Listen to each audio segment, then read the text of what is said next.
So the TUC says they are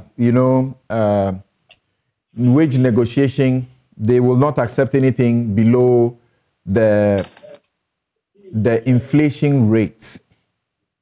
And then we're having a discussion that's looking at the inequalities in the compensation system.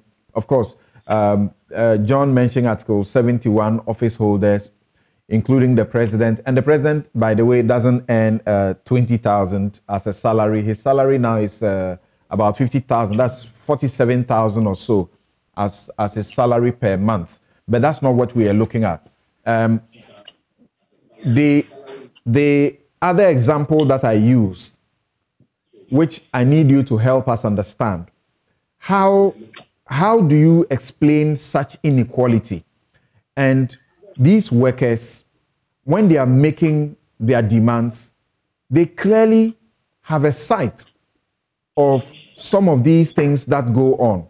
So that if a CEO of an SOE, a state-owned organization that the worker is working for, maybe they are even at a certain management level, and they know that their boss, what he takes for his DSTV alone is more than what they get as a salary. What he takes as inconvenience allowance per day, perhaps it's almost what he takes as his total salary. What he takes as fuel subsidy, vehicle maintenance, and the rest of them. And someone is taking 10,000, for clothing. They see all of these things. So when they are making the demands, we should also treat them bearing in mind these inequalities, not so? Thank you very much. Definitely, you're on point as far as workers are concerned and what they look out to and what they look out for. But I must admit that the government has already recognized some of these disparities and has taken steps to correct them. If Dr. Otu and other contributors will attest to that, government has already agreed to set up a technical committee at the National Tripartite Committee level to review the single spine pay policy. And that was an agreement culminating from the National Labour Conference, which government together with organized labor and employers association organized. So that is one of the outcomes. And government has honored its promise by setting up the committee. So I think on 26th, God willing, the committee will be made public to address some of these disparities. When it comes to the SOEs, that is the state-owned enterprises, Fair Wages is currently collaborating with SIGA and Ministry of Public Enterprises to also streamline some of these disparities. And in fact, across the SOEs, there are some also disparities even across them. So Fair Wages, together with the other parties that I have mentioned, are taking steps to ensure that these disparities are corrected. I must also admit that some of these things have existed for quite a very long time. So we have a lot of clauses. You are a lawyer, that you must also be sure that you don't make anybody worse off. But these things must be done with a lot of circumstances. But I understand and appreciate the disparities, especially between CEOs and their directors and the other workers, disparities in the public sector as to the public service and those who are working in the SOEs.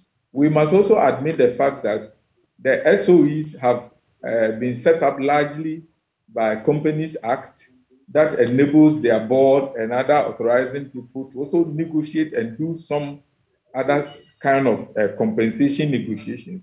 But of course, fair wages law is also there to ensure that we are able to coordinate, manage collective bargaining processes. So the steps are being taken, and I'm very positive about it that in the coming months, things will be streamlined.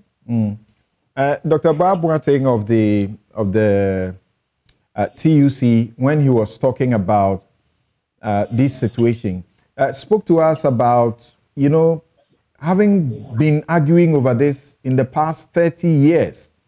Here we are again, we are talking prospective. I remember very clearly when the finance minister spoke about these inequalities initially for the CEOs of the SOEs, spoke about how unconscionable it was and they needed to be worked on. They finished the whole 4-year term and nothing happened. You are still telling us now about collaborating with them and working on these. So the workers down there, they don't see that this is actually serious, that the duty bearers are serious about this. It's just lip service. Well, thank you. That would be unkind. Some to say it's just a lip service. I sit at Fair Wages, knowing very well that especially the newly appointed ones, whom Public Services Commission forward their appointment letters and ask for advice on their terms and conditions. We have tried as much as possible to be harmonizing. Possibly is the old positions that may have this. So a lot of steps have been taken, but because maybe it is not in the public domain, it will be very difficult for you sitting there as a host to immediately appreciate. I think we need another time to re-engage on this matter comprehensively. But a lot being done. If you get in contact with any of the new CEOs, you will realize that it has not been easy at all, especially when they have known that in previous times there were some entitlements and that at this point in time, Fair Wages had curtailed a lot of them in advice to government. So a lot is being done, but I must also agree that a lot more must be done. Yeah, so from where you sit at the Fair Wages and Salaries Commission, the TUC General Secretary, Dr. Anthony Yalban, says that they will not accept anything below the inflation rate, and that ought to be fair. What do you say? Well, the first thing I would say is to greet him and all his constituents, and not only him, organized labor entirely, especially all public sector workers. It is challenging, I must admit, for government as far as ability to pay is concerned. Let's be very open to the fact.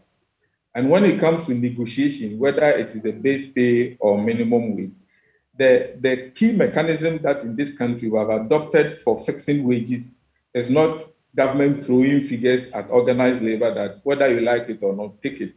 Neither is organized labor throwing figures at government to say that take it, and if you don't take it, we are not going to cooperate.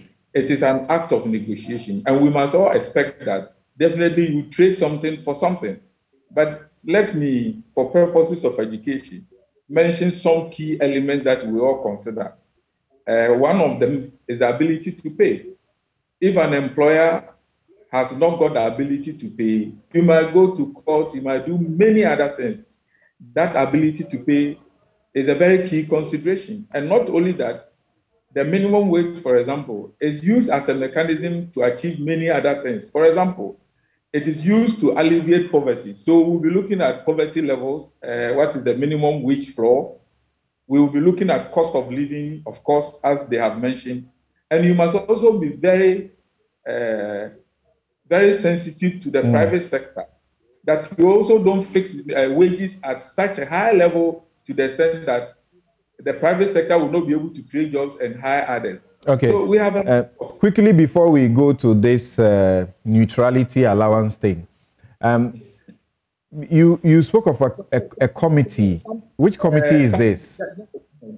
As my appeal to organized labor, that yes, we really appreciate the times in which we find ourselves. Cooperation is needed, and I'm sure when we get to the table to negotiate, they will be able to consider all these things. Yeah, I asked the question that you referred to a certain committee that is doing some work. Which committee is this? That is the technical committee for the review of the single spine pay policy. Okay, so this is is this working, you know, in conjunction with the tripartite committee, or what is that?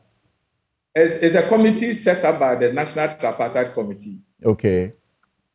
Okay. And when we say National Tripartite Committee, it is a committee that is made up of equal representation from government, from organized labor, from employers association, and the sector minister is the chair. Okay.